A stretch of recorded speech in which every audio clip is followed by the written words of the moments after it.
Hi, I'm Brandon.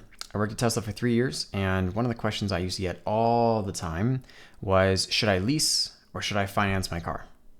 So I'm going to answer that question. When you're looking at buying a new car, you're probably only looking at one of three options: financing it, leasing it, or just paying for it outright in cash. Cash deal. Most people these days will decide between going either for leasing or for financing. A leasing agreement is basically agreeing to rent the car for 2 years, 3 years, 4 years, whatever you agree upon. And a financing situation means that you're agreeing to make payments back to a bank or a loaner that will basically cover over 4 years, 5 years, 6 years, whatever, until you've paid off the total amount of the car. Leases are really commonly 3 years. Financing is really commonly 6 years today. The biggest difference between the two is that if you're leasing it, at the end of the lease, you have to give the car back. You're ending your lease, you're giving the car back. So which is better? Let's talk about financing first. I'm going to use the Tesla Model 3 as the example here, which you can pull up by going to tesla.com, the Standard Range Plus. The monthly payment looks like it's going to be $557 a month if you put no upgrades on the car, with $4,500 down, and that's over 72 months, which is a 6 years financing plan, with 2.99% APR, which is the interest. And this is before tax. If you click the lease button right next to that, it'll tell you $399 a month, also with $4,500 down for 36 months, which is a 3-year plan with 10,000 miles, which is something you can adjust. I'll cover that in a sec. Tax laws vary state to state, but both of these situations are before taxes. I'm based in Nevada, so I'm going to talk about Nevada taxes. At first glance, it looks like leasing the car is better because it costs less per month. The biggest limitation on a lease is going to be the mileage limit. Now, when you lease the car, that means that you're renting it from whoever's giving it to you for, in this case, 3 years. And over the course of those 3 years, you're going to depreciate the value of the car, right? When you drive a car, it depreciates. That's how life works. So when you lease the car, you'll have a prearranged agreement where you're deciding if you're going to be driving, let's say, 10,000 miles a year, 12,000, or 15,000. Those are usually the three most common number of miles that you'll put on the limit of a lease in a year. Most people, the average American, will drive about 12,000 miles a year. Some people own more than one home. Some people go on vacation often. Some people don't even drive that often. Some people have more than one car. If you're one of those situations, then having a lower mileage limit on the lease, like 10,000, will mean that you'll have a slightly lower payment and probably something that will benefit you better. This might be your daily driver, so you might want to raise it all the way up to the 15,000 limit or more, depending on who you're leasing the car from, but having a higher limit will benefit you if you drive a lot more. Different companies will charge different rates for going over that limit. You can go anywhere from 25 cents to 50 cents per mile over. And if you go a lot over, let's say you go a couple thousand or 3,000 miles over, that's going to be very expensive when you return your lease and have to pay a fee for whatever you went over. So leases are generally ideal if you drive less than 15,000 miles a year. If you drive more than that, which some people do, you're probably going to want to look at financing. Leases are also really beneficial if you own a business, if you're looking at it for a tax write-off reason. There are a lot of different implications that can benefit you if you're looking to lease it through a business, or in some situations as an employee.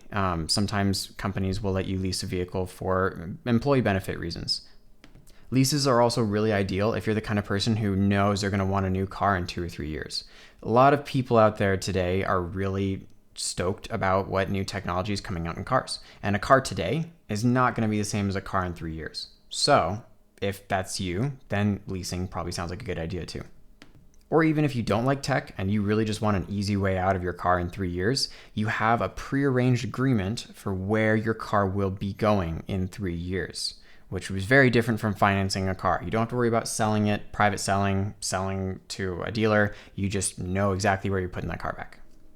Now let's talk about financing. First of all, there is no mileage limit on financing, which is really nice if you drive a lot. And I have a few friends that drive a lot. And so if you're putting more than 15,000 miles on your car in a year, there's no penalty for how much you drive. The car is going to be yours. When you finance a car, you're basically telling the bank, hey, bank, I've got this $40,000 car here. I really want it. It's a sweet car. I don't want to pay $40,000 for it today. I'd like to pay it slowly over time. Can you help me with that? The bank will say, well, let's check your credit score. Let's check your debt to income ratio. Let's check your financial situation. Let's check your income. Let's check a few things before we agree to that. The bank will check all this, and if everything looks good, then they're going to come back and say, okay, congratulations, you've been approved. If they don't approve you, then they're either going to say, we need some more information before we can approve you, or they'll say, unfortunately, we cannot approve you at this time. You've been declined, and this is why. A couple of common reasons people get declined is if, let's say, you make $2,000 a month and your bills are $1,800 a month, and you're asking for a car payment of $300 a month. The bank can do some basic math and determine that this is not a very smart investment for them, and this is not a very good decision for you, and that would be one reason why they might decline you. And that is referred to as your debt to income ratio. Another reason you might be declined if you've ever had any issues in the past with making your payments back, late credit card payments, late bill payments, your bank will know that, and your bank might decide, it looks like you've had some trouble recently. We'd like to see a little bit more sturdy, a little more stable payments over more time before we agree to let you take out a loan of this size. This is a normal response, and sometimes they'll even have some options for you for how to build up your credit again, or for how to look at a certain timeline for when getting a car will be a good idea. Anyways, back to if you're approved. If you're approved, then the bank is going to say, congratulations, you've been approved. You want this $40,000 car, we're going to help you get it. Now, it's not exactly $40,000. Let's assume that there's a destination and dock fee, and let's assume there's taxes on top of that. So we're going to assume about $45,000. So the bank's going to say, here's your check for $45,000, sir. Whenever you'd like to go and pick up that car, you can now do so. You'll sign some papers, you'll agree to the monthly payment, and then over the course of 6 years, you're agreeing to make a small chunk of that payment until you've paid back the total of $45,000 plus whatever your annual percentage rate, APR, agreed upon interest rate will be. The interest rate you get will vary upon a few things as well. Depends on the current state of the economy, depends on the bank you're talking to, depends on your credit score, depends on a few things. So it can vary a little bit. It's never a bad idea to shop around a few different financiers and try and find the best rate that's local to you. Checking your personal bank or trying to go through a credit union are two really good ways to find a low rate. Now, in a financing situation, you're paying to own your car, meaning as soon as you've picked it up, you've taken delivery of your new car, then the dealer is going to send the title to the bank that holds the lien over the car. And the lien is essentially meaning that technically they paid for it, and you're paying them over time to own the car eventually. So after 6 years in this case, then you finish paying off the loan, and they're going to send you the title, and then you fully own your car. Now, getting rid of a car that you fully own is not rocket science. You're going to look at either selling it. There are a lot of services these days that will pick it up for you. Carvana, CarMax will offer it. There are a lot of online quotes you can get done too that will give you an idea of what the value of your car is. This can be a lot of effort. Some people don't want to have to deal with this effort. Some people don't want to have to deal with people today. But if selling a car doesn't bother you, then yeah, sounds like financing is probably not a bad way to go. It's also worth noting that buying a car, you're buying a depreciating asset, meaning buying a $45,000 car, it's not going to be worth that in 5 years. It might be close to it. There are some cars that depreciate very slowly, but it also could be very, very far from that. Some cars depreciate 50% in the first 2 or 3 years, some more than that, some less than that, but that's a lot of your investment that might be going down. This is another thing to consider when you're deciding between leasing it and financing it. By the way, at the end of a leasing situation, most companies will offer a buyout option where you can basically buy out the car that you were renting for the last 3 years as a used car. Most car dealers will sell used cars as well. When you hand the car back in after the lease is over, it becomes a used car.